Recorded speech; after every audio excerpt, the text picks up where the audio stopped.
como você está?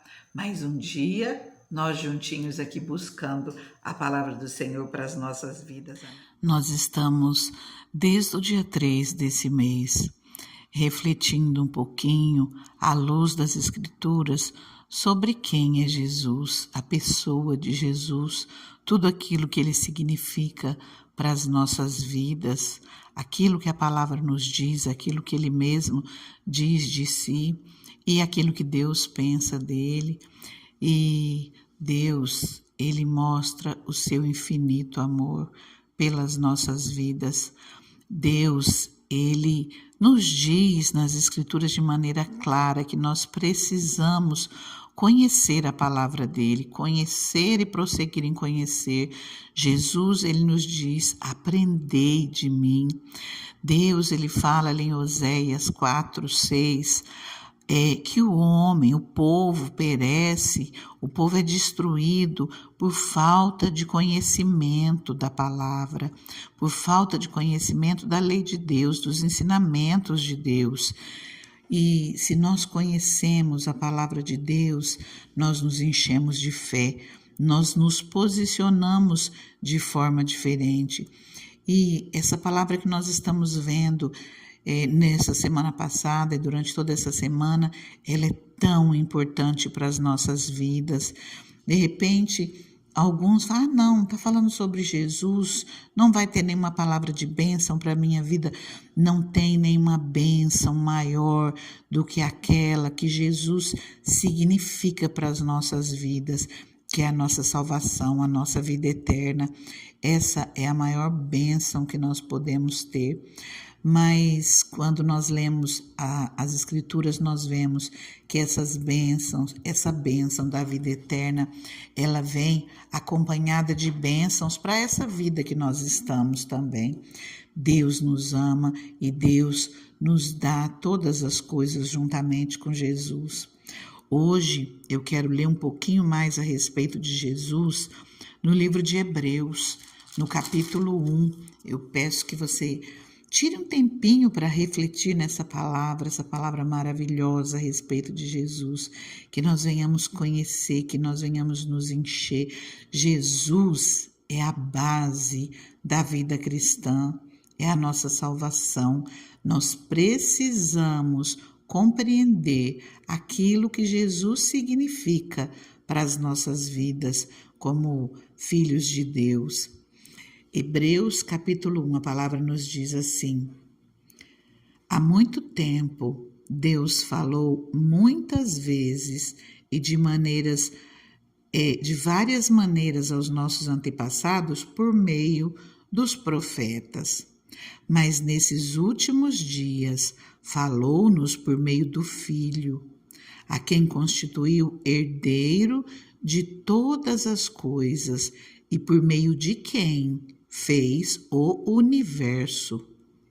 O Filho é o resplendor da glória de Deus e a expressão exata do seu ser, sustentando todas as coisas por sua palavra poderosa. Depois de ter realizado a purificação dos pecados, ele se assentou à direita da majestade nas alturas, tornando-se tão superior aos anjos, quanto o nome que herdou é superior ao deles. Eu vou dar uma paradinha. O título dessa palavra é: o Filho é superior aos anjos. E aqui nós vimos nesse finalzinho do versículo 3 e no começo do 4, vou repetir, no versículo 4, aliás, tornando-se tão superior aos anjos, quanto o nome que herdou é superior ao deles. Pois a qual dos anjos Deus alguma vez disse: tu és meu filho, hoje te gerei? E outra vez: eu serei seu pai e ele será meu filho? E ainda, quando Deus introduz o primogênito no mundo, quando Jesus nasce, né? Quando Deus introduz o primogênito no mundo, ele diz: todos os anjos de Deus o adorem. Quanto aos anjos, ele diz: Ele faz dos seus anjos ventos e dos seus servos clarões reluzentes. Mas a respeito do Filho diz: o teu trono, ó Deus, subsiste para todo sempre. Cetro de equidade é o cetro do teu reino. Amas a justiça e odeias a iniquidade. Por isso Deus, o teu Deus, escolheu-te dentre os teus companheiros, ungindo-te com óleo de alegria. E também diz: no princípio, Senhor, fundaste os fundamentos da terra, e os céus são obras das tuas mãos.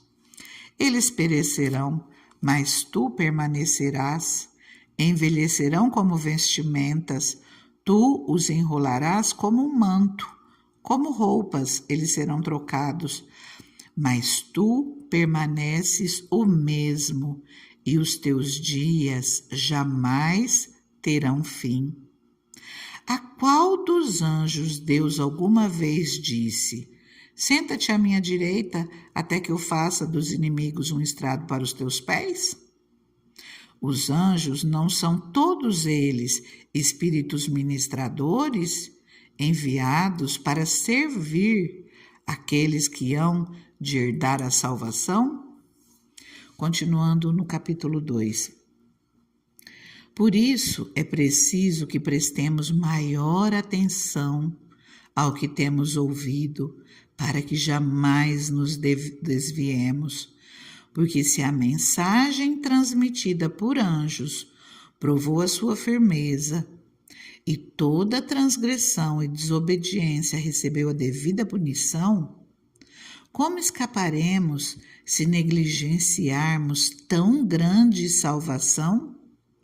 Essa salvação, primeiramente anunciada pelo Senhor, foi-nos confirmada pelos que a ouviram.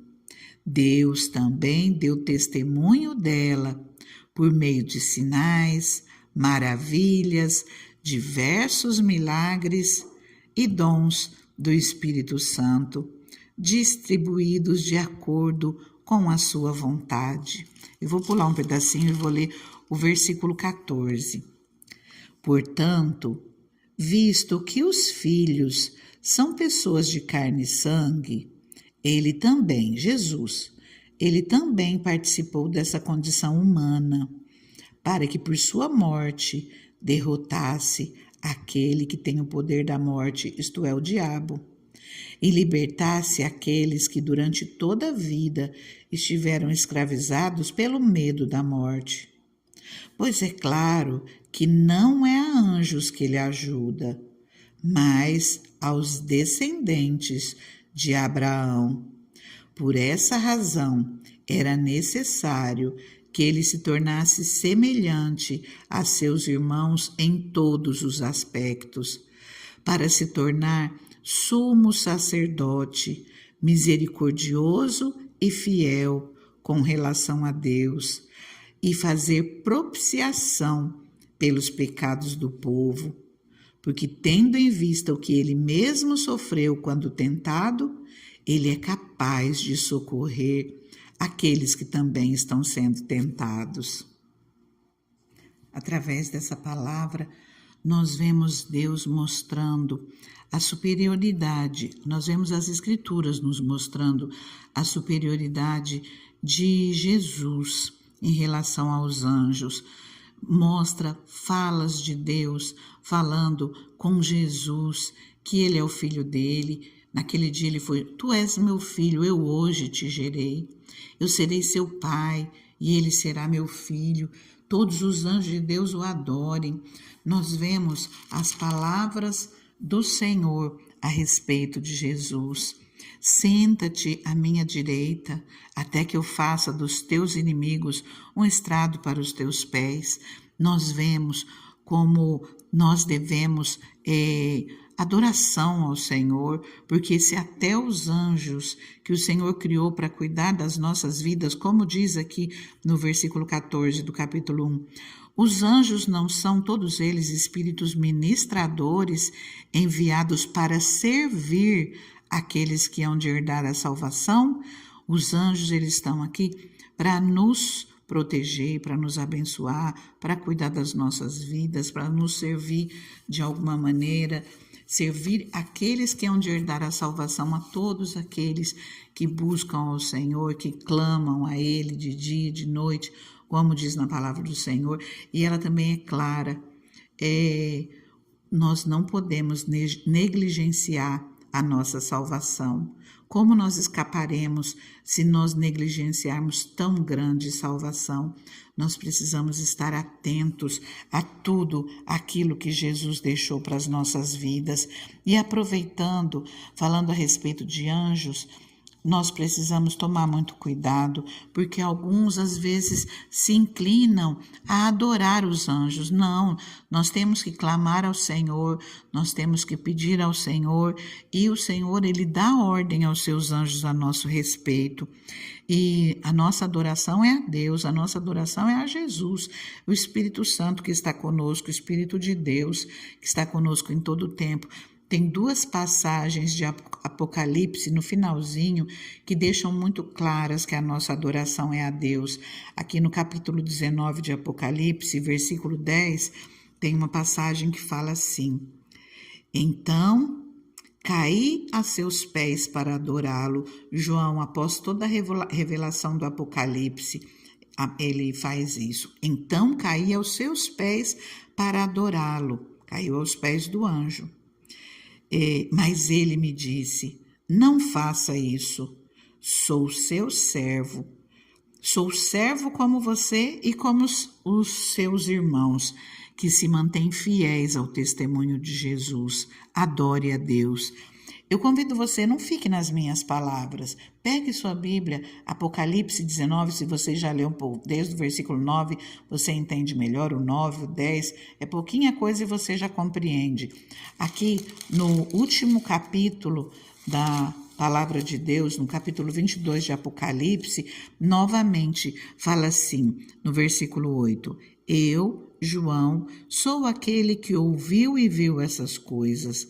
Tendo-as ouvido e visto, caí aos pés do anjo, que me mostrou tudo aquilo para adorá-lo. Mas ele me disse: não faça isso. Sou servo como você e seus irmãos, os profetas, e como os que guardam as palavras desse livro. Adore a Deus. Eu convido você, adore a Deus, adore a Deus. Adore ao Senhor das nossas vidas. Quando nós adoramos a Jesus, nós estamos adorando a Deus. Quantas palavras nós vimos aqui mesmo em Hebreus, se referindo a Jesus como Deus, como Criador de toda essa terra, como Criador do universo. É a Ele que nós temos que prestar toda a nossa adoração, ao nosso Deus. Não é aos anjos, não é a nenhum outro ser, não é a nenhuma pessoa que já tenha vivido nessa terra, a não ser Jesus Cristo, que não é uma pessoa comum, mas sim o Criador do universo. Então, é a Ele. Por isso que é importante nós conhecermos a palavra do Senhor. Se nós pararmos e ouvirmos somente homens, ou doutrinas de homens, doutrinas que foram criadas ao longo dos séculos, nós fugimos da palavra de Deus, mas a palavra de Deus ela é clara e por isso Deus fala que nós precisamos conhecê-la. O meu povo perece por falta de conhecimento da lei de Deus, conhecimento da palavra de Deus. Pai querido, é a Ti, Senhor, que nós adoramos, Pai. Nós declaramos, Pai, que Tu és o Deus das nossas vidas, Pai. Toda a nossa adoração, todo o nosso louvor, Pai. Toda honra, toda glória, todo louvor, todo domínio, todo poder seja dado a Ti em todo o tempo, Pai. Tu és o nosso Deus. Tu és o Senhor das nossas vidas. Fica com essa pessoa, Pai, e abençoa, Senhor, grandemente no nome de Jesus, que ela possa, Senhor, experimentar da Tua bondade, hoje e sempre. Amém.